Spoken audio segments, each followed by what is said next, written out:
Uhali gani mpendwa mtazamaji na mfuatiliaji wa channel yetu pendwa hii ya Kabengo TV. Ni channel ambayo inakuletea mfululizo wa vipindi tofauti tofauti ambao vinakujia katika nyakati tofauti tofauti vikiwa na lengo la kuelimisha jamii katika mambo tofauti tofauti kwa ajili ya kujenga ili tuwe na Tanzania iliyo bora ikianzia katika familia zetu. Na siku ya leo kama ulifuatana nasi katika kipindi kilichopita tulikuwa na mtafiti wetu, lakini pia na siku ya leo tutaendelea naye akiendelea kutuelimisha katika mambo tofauti tofauti ambayo tutapata kukujuza wewe mpenzi mtazamaji na mfuatiliaji wa channel yetu hii. Lakini pia ninaye mtangazaji mwenzangu Eric Thomas. Habari kaka Eric? Yes, madam. Tupo katika mfululizo wa vipindi vyetu tofauti tofauti na kama unakumbuka kipindi kilichopita tulikuwa na mtafiti wetu ambaye pia katika siku ya leo tuko naye tena. Sijui unazungumzaje swala hili? Ni jambo jema na tunaendelea kupata mafundisho mbalimbali na tunaendelea kuifikia jamii kwa nafasi za kipekee, na tumegusia sana katika swala la kifamilia katika siku ya leo, na kipindi kilichopita tuligusia swala la ndoa na familia, na hisi madam tulikuwa pamoja katika kudadavua hayo yaliyoweza kujiri katika siku hiyo. Lakini pia siku ya leo tunaendelea na mwendelezo wa vipindi vilivyopita, lakini nipende kukufahamisha mpenzi mtazamaji na mfuatiliaji wetu katika siku ya leo tutakuwa na ushauri juu ya wale ambao hawajaingia kwenye ndoa kama mimi hapa. Sijui kaka kama umeshaingia kwenye ndoa au bado? Hata mimi pia bado sijaingia kwenye ndoa. Tutakuwa na ushauri pia juu yetu ambao hatujaingia kwenye ndoa, lakini pia tutakuwa na ushauri wa wale ambao wapo nje ya ndoa, ambao ndoa zao zishavunjika, mahusiano yao yameshavunjika, wapo nje ya ndoa, nao pia tutapata ushauri kutoka kwa nani? Kwa mtafiti. Mtafiti wetu. Lakini pia madam Astrid, usisahau tunasema kwamba Kabengo TV, sauti ya watu, nuru kwa jamii. Hakika tujenga familia bora, mahusiano bora, lakini pia hii yote ni kwa ajili ya kujenga Tanzania imara. Lakini kupitia mahusiano bora kaka Eliki pia tunaweza tukawaandaa watu kwa ajili ya ufalme wa Mungu. Kwa ajili ya ufalme wa Mungu, maana tunatambua kwamba ndoa ni miongoni mwa vitu ambavyo vilibarikiwa. Suti madam, huenda hujui, hii suti nimejiandaa siku ya ndoa, huenda nikavaa zaidi ya hii. Kweli umependeza. Na kama unavyokumbuka mtafiti wetu alitufundisha namna ya kumwandaa mme, lakini pia mke. Huenda nimekuandaa ndio maana leo umetoka na suti na umependeza. Tusiseme mengi maana watu wanatonia hivyo wanaweza kutoroga. Karibu katika ushauri. Basi tutakuwa nami mtangazaji wako nambari 1 kama Eric Joseph, ambaye nimekuwa pamoja naye katika vipindi mbalimbali vya Kabengo TV, lakini pia nikiambatana na madam hapa.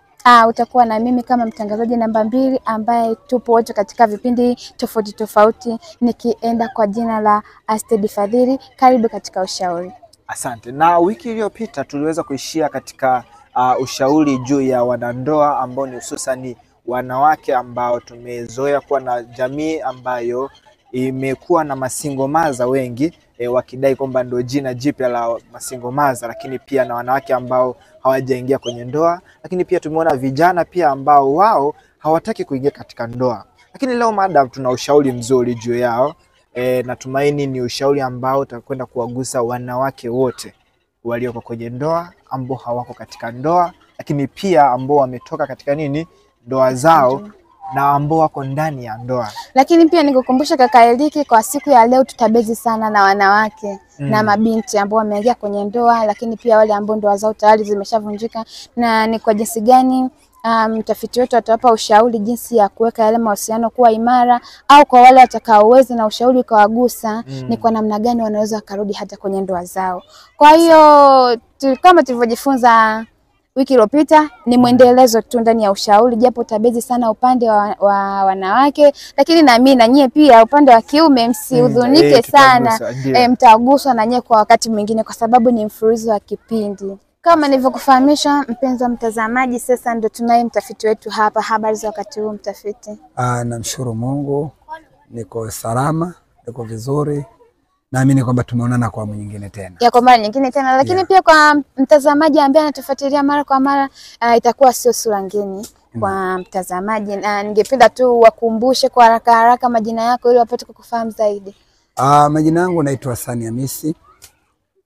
Unaweza kuniita Hassan kwa jina lilivyokuwa limezoeleka, liko vizuri na ndio jina langu. Naitwa Hassan Hamisi. Karibu sana, tuendelee na bibi. Asante. Twende moja kwa moja katika mada husika sasa.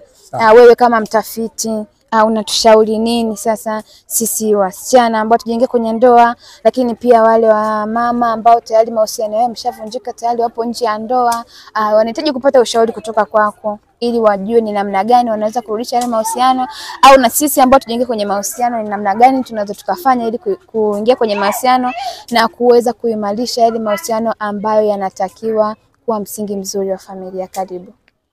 Asante. Naomba nizungumze na kina mama kwa ujumla pamoja hata na kina baba. Ni nafasi pia ya kuendelea kuwa na usikivu mzuri ili tuendelee kujifunza kwa pamoja.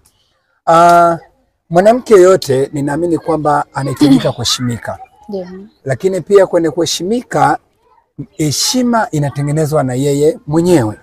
Na mwanamke unatengeneza misingi wewe kwanza, alafu kisha baadaye wengine wanakusaidia. Lakini sidhani kama kuna mtu anaweza akakusaidia kutengenezea msingi kabla ya wewe kutengeneza msingi. Ninaomba nizungumze na wale ambao hawajaolewa. Nisingependa nikaendelea kusikia lugha ya kusema kwamba watu wasiolewe, na nisingependa kusikia lugha ya kusema kwamba mimi siwezi kuolewa. Kwa kina mama kwa kweli inanihuzunisha na inanisikitisha. Ni kwa sababu ninaamini kwamba wanawake wengi mmekuwa mkiharibikiwa kwa niaba ya makundi. Makundi yamekuwa ni nafasi kubwa sana ya kuharibu familia za ndoa, lakini pia kufanya wale ambao wamejengea kwenye ndoa kuwa na changamoto za kutokuingia kwenye ndoa. Hii ninaamini kwamba imekaa vibaya zaidi. Lakini naamini kwamba mwanamke safi na thabiti ni yule ambaye anajitengeneza kuweka mazingira ya kuwa na maisha mazuri ya kifamilia. Ninapenda kusema kwamba mwanamke yoyote ambaye hajaingia katika ndoa, ingekuwa ni vyema akatengeneza utaratibu wa kuweza kuingia kwenye ndoa. Lakini je, anaingiaje kwenye ndoa? Tengeneza msingi kwanza kama mwanamke kwamba mimi ni mwanamke, unajitambua kwamba wewe ni mwanamke, unapaswa kuwa na familia, unapaswa kuwa na mume, lakini pia unapaswa kuheshimika hata kwa Mungu pia, kwa sababu hata Mungu anasema wanawake nafasi yao ni kuolewa na kuzaa, na ndio maana wakaitwa kuwa ni watengenezaji wa familia. Nashangaa sana kwamba mwanamke mwenye akili timamu anafikia kusema mimi siwezi kuolewa. Ni jinsi gani tunaharibu dunia, ni jinsi gani tunamkosea Mungu. Ni kwamba wakati mwingine tukubaliane na majukumu ya kimaisha ya familia.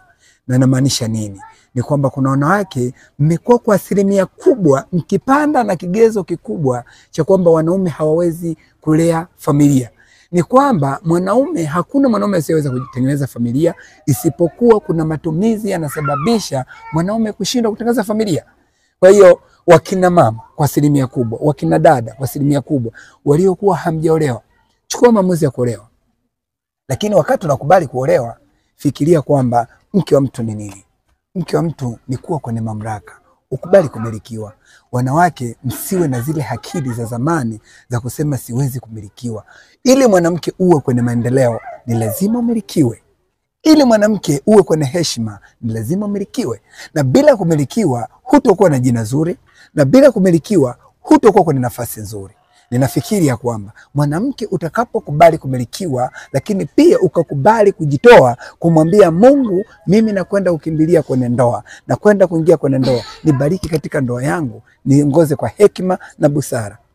Naomba niseme kwamba tuko kwenye nidhamu nzuri sisi taifa letu, na bado katika taifa ambalo liko bora, naweza nikamini Tanzania bado tuko vizuri. Tunapaswa kutulia, tunapaswa kukaa vizuri. Kina mama wengi sana mnasema kwamba ni masingomaza na mnajiamini kwamba mko vizuri, mnaweza kutengeneza kila kitu, lakini ninaamini miongoni mwa maisha yenu mnaoishi bado wanaume wako nyuma yenu. Kwa maana kwamba wewe hutaki kuolewa, lakini una mpenzi, na si inakuwa ni mpenzi tu, kuna wapenzi wako nyuma ambao ni wengi sana, wanaofikiria kwamba wewe unawaza kwamba huyu akikupa 5,000, huyu akikupa 10,000, huyu akikupa 2,000, huyu akikupa 3,000, utakuwa umekimu mahitaji yako. Lakini si kweli. Ukweli ni kutengeneza misingi yako na nidhamu ili kuwa mtoto wa kike mwenye heshima zaidi. Lakini pia kuna wale kina mama ambao wamebarikiwa kutoka kwenye ndoa. Si niseme mbarikiwa, si mmepotoka, si niwapeleke wapi. Ninafikiri pa kuwaweka, lakini bado nakumbuka maandiko ya Mungu anasema usimhukumu mwanadamu yoyote, kwani mimi ndiye mwenye hukumu. Mungu ndo atakayetuhukumu. Lakini wakina mama ambaye mnatoka kwenye ndoa kwa vishawishi, kisa kusema kwamba unaweza kujimaintain, naamini kwamba haiwezekani. Haiwezekani kabisa. Na mwanamke yoyote ambaye anajitambua, mwenye akili na mwenye busara na mwenye ustaarabu uliokuwa umetukuka kinidhamu hata ya kiroho, ninaamini kwamba hawezi kukubali kuwa peke yake. Ninaomba niseme kwamba leo sitakuwa na mengi kwa kina mama. Ninaomba niseme kitu kimoja. Rudini nyuma, chukueni hofu ya Mungu. Chukueni hofu ya Mungu. Mwanamke yoyote mwenye hofu ya Mungu husimama kwa nguzo kubwa, na mwanamke yoyote anayejitoa kwenda kutengeneza misingi ya ndoa, kuwa ni mke wa mtu, ninaamini ya kwamba Mungu atambariki sana na atamtia nguvu nyingi ya neema pia. Lakini mwanamke yoyote ambaye unakwenda kwenye usharati, unakwenda kwenye uzinzi, kwa kumaanisha ndio mwongozo wa maisha yako, ninaamini hufiki popote, bali utafurahika duniani, kwa Mungu utajipa mtihani. Naomba tutengeneze vizazi, naomba tutengeneze imara ya familia kwa kina baba na kina mama. Ninaamini na kina baba pia wana mapungufu yao, lakini ipo siku nitasimama nizungumze tena na kina baba. Leo nazungumza nanyi kina mama. Usikubali kutengeneza makundi kwa sababu ya kutaka maonekano. Yaani kwamba umemwona fulani amefanya hivi na wewe unataka kufanya. Umemwona fulani anafanya hivi na wewe unataka kufanya. Kumbuka ya kwamba hata Mungu alituambia vidole vyetu havitofanana nasi hatutofanana. Kwa hiyo kwa maana ya kwamba mwenzio unaenda kwenda kumfuata, mume wake ana kipato, mumeo hana kipato. Hebu piga magoti, mwambie Mungu asante. Mungu amenibariki kunipa mume, mpatie na uwezo aweze kunihudumia nami nipendeze. Si kuchukua mamlaka ya kuanzisha mahusiano mengine kwa maana ya kwamba unakwenda kutengeneza. Huwezi kutengeneza kwa namna hiyo. Ninaomba kina mama nirudi nyuma, nipige magoti kwenu kwa kusema kwamba nyinyi ndiye msingi wa kujenga familia. Mwanamke ndiye msingi wa kujenga familia. Hakuna mwanaume ambaye anaweza kuwa na mafanikio bila kuwa na mke. Hakuna mwanamke anaweza kuwa na mafanikio bila kuwa na mume. Na hasa kuna wanawake matajiri, anasema mimi nina hela, mimi nina gari, mimi nina nyumba. Mwanaume nini? Hapana. Bado mwanaume anabaki kuwa msimamizi tu. Na ndio maana hata kipindi cha nyuma niliwaambia kwamba katika manabii waliopita hakuna nabii aliyekuwepo wa kike, hakuna mtume aliyekuwepo wa kike, lakini hao mitume walikuwa na wake zao. Hao manabii waliokuwepo walikuwa na wake zao. Kwa hiyo maana tunamaanisha kwamba hivi bado mwanamke anahitaji kuwa kwenye misingi ya kuwa na mume, na utulivu wake ndiye utakayemsababisha kufika mahali pazuri. Naomba niseme kwa kina mama ambao hamjaolewa, kaeni chini, fikirieni kuandaa waume zenu. Andaa mume awe mwema, awe mwenye baraka. Ninaamini kwamba unaweza kupata mwanaume ambaye yuko kawaida sana, lakini ukamtanguliza Mungu na mkamkabidhi Mungu kwa sala yako, Mungu akakukabidhi mume mwema. Lakini pia naweza kusema kwa wale ambao mmeachika, mnakwenda kunyanyasa watoto, jitahidini, tengenezeni mazingira ya kuwaweka watoto wenu wawe ni kizazi kizuri, kisiwe chenye kisasi. Kwa hiyo mwanamke unapomtengenezea sumu mtoto, atakuwa na kisasi, haitaweza kutuletea faida. Tujaribu kusema kwamba kama Mungu anatupa neema ya riziki, basi tutengeneze na mazingira, tuwe na neema ya ndoa, tuwe na neema ya kukaa na utulivu na familia zetu. Ninaomba kina mama kwa siku ya leo nizungumze kwamba pigeni magoti, mwambieni Mungu awapunguzie adhabu. Ninaamini katika watu wanaweza kuwa na adhabu kubwa, wanawake mna adhabu ya hali ya juu, kwa sababu kuna sehemu mnazozipitia ni changamoto kubwa ambayo haitokuja kuacheni, na ndio maana dhambi hii ya wanawake inaweza kuwa inawatafuna. Wewe leo hujaolewa, unachukua mume wa mtu, unachukua mume wa mtu ukitengeneza mazingira ya kuwa uwe na heshima, lakini sio heshima hiyo, umechukua mume wa mtu. Je, siku ukiwa na mume wako, Mungu anakulipiza kwamba nawe mume wako achukuliwe na mwanamke mwingine, utajisikiaje? Kwa hiyo basi usiseme sitaki kuolewa pahali unachukua wame za watu. Usiseme sitaki kuolewa pahali unaishi kwa nguvu za wanaume ambao wanaume hawa hutaki wakuoe, bali unataka waendelee kukuhudumia. Naomba kina mama, kwa siku ya leo sitakuwa na mengi. Ninaomba tuchukue nizamu hii, lakini pia mtangazaji, nimechukua nafasi kubwa sana, nimejeleza sana. Ninaamini kama wanawake waliokuwa na nguvu na utukufu wa Mungu, ninaamini watakuwa wamenisikia. Wamekusikia. Lakini pia naomba niseme kitu kimoja. Wanawake mmekuwa na changamoto nyingi sana. Ninaamini kwamba mkimkabidhi maisha yenu Mungu, ninaamini nafasi nyingine ya majukumu ambayo si ya kwenu yataondokeni. Amina. Msilazimishe kubeba majukumu ambayo hayawapendezeni. Lakini ninaamini wakati mwingine mnabeba kwa ajili ya tamaa. Yaani kwamba kwa sababu unamwona mwenzio labda na simu kubwa na unahitaji upate boyfriend ya kununulia simu kubwa, lakini jitahadhari kwamba kuangalia yule mwanaume unamkuta na majukumu yake ameandaliwa na nani? Kwa sababu unapokwenda kuingia wewe unakwenda kuharibu furaha ya mwenzio. Sababu nyinyi wanawake mmekuwa na desturi kwamba mkiwa na mwanaume ambaye si mpenzi mnakuwa watamu sana, mnakuwa mafundi. Nakumbuka hata jana nilikuwa na dada moja sehemu moja ananiambia mimi mwanaume kwangu akija ananihudumia anaondoka, lakini niliamini kwamba wanawake wengi wanakwenda kupotoka kwa namna hiyo. Najua kwamba hata wanaume pia wana changamoto kubwa tu, lakini ninaamini ipo siku tena kwa kipindi, kwa mwendelezo huu bado nina nafasi ya kuja kuzungumza na wanaume pia ambao hawajaoa, lakini pia ambao wameweza kutelekeza familia zao au wake zao. Miongoni mwa kufanya hilo linaweza ikatusaidia support ya taifa letu. Mimi naomba niseme kwamba madam, leo nilikuwa na hasira sana na wewe. Kwa sababu tulipokuwa kuna mwendelezo wa nyuma uliniweka kwenye sehemu ngumu kwamba mwanamke unahitaji kupendeza, mwanamke niliondoka kwenye kipindi nikiwa na tafakari kwamba namna hii umezungumza wewe, wapo na wengine wanatamani mosheni hiyo. Kwa hiyo sasa ninaomba niseme tu kwamba kwa wanawake wote ambao mliopo katika taifa letu, ni nafasi yenu kuendelea kuwa nasi, wanaume zenu, mtujenge kinguvu na busara ili tuweze kuwa na maisha mazuri kwa wanawake wote. Asante ndugu mtafiti kwa madini hayo mazito. Mpendwa mtazamaji, naamini umefaidi na umepata kile ambacho ulitarajia kupata. Ni kwa ufupi tu, lakini ametoa vitu vizito ambavyo kwa wakati mwingine vinaweza kukusaidia kwa wewe ambaye hujaingia kwenye mahusiano au kwa wewe tayari ambao mahusiano yako yameshavunjika kuweza kuyarudisha tena. Nipende kushukuru mtafiti wetu. Nikualike tena katika kipindi kingine kwa ajili ya wanaume. Wanaume msijisikie vibaya, siku nyingine yupo kwa ajili ya leo, alikuwa kwa ajili ya wanawake tu. Nipende kuwafahamisha wanawake msijisikie vibaya kwamba kwa nini leo mtafiti ametusonga sana. Leo ilikuwa ni siku special kwa ajili yetu wanawake na mabinti ambao hatujaingia katika mahusiano. Naamini hata wewe mwanamke ambaye tayari mahusiano yako yamepata changamoto kwa namna moja au nyingine, umeweza kunufaika kwa maelezo ya mtafiti wetu. Nipende kukualika mtafiti tena kwa kipindi kingine kwa ajili ya kutupa madini ili uweze kuendelea kutujenga zaidi kwa ajili ya kujenga mahusiano bora katika familia, kujenga Tanzania bora, lakini pia kuandaa watu hata kwa ajili ya ufalme wa Mungu. Naamini itatokana na yale mahusiano mazuri ambayo wameyajenga hapa duniani na watu wengine na wenzi wao na marafiki zao, lakini sana katika familia, kwa sababu ndipo kuna changamoto. Asante sana mtafiti. Nami nashukuru na nitakuwa karibu nawe tayari. Asante. Kaka Eriki, nadhani leo umesikia na kwa namna moja sijui wewe umelichukuliaje swala ambalo mtafiti wetu amesema kwamba sisi wanawake na sisi mabinti inaonekana tutakuwa na adhabu kubwa kwa Mungu. Dhambi kubwa nyingi. Na siweni kwa nini sasa? Na sio kubwa tu, utambue hilo kwamba sio kubwa tu bali ni nyingi, kwa sababu amesema wewe ambaye hujaingia katika ndoa na hutaki kuingia katika ndoa lakini bado unachukua mume wa mtu. Mimi sijachukua mume wa mtu na sio kwamba sitaki. Naona kama umenifunga kwa namna fulani hivi, lakini mimi mpenda mtazamaji natamani sana kuingia kwenye ndoa na pia niko naandaa kama mtafiti alivyofundisha, naandaa mume wangu. Siandai mume kwa ajili ya uchuba, ila naandaa mume kwa ajili ya turudi nyuma mtazamaji. Asted, unasema unaandaa mume kwa ajili ya nini? Ya ndoa, yani kuwa mume wa ndoa. Kwa bado hujampata? Kwa kweli bado naomba Mungu anipe maono mazuri zaidi, kwa sababu ni changamoto.